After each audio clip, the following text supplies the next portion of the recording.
Hey guys, welcome back to the channel. In today's video, I'll be showing you how to enable microphone access for ChatGPT on PC and laptop. So let's dive in. First off, go ahead and go to your PC or laptop setting.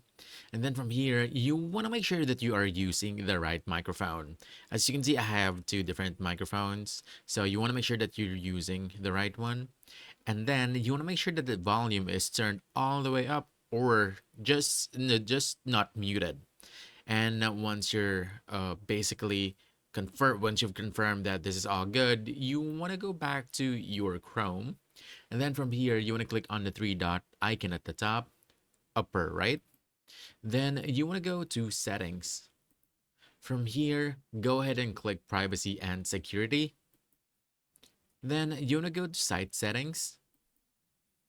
And then from here, you want to look at the permissions and specifically under microphone, this one. So click this.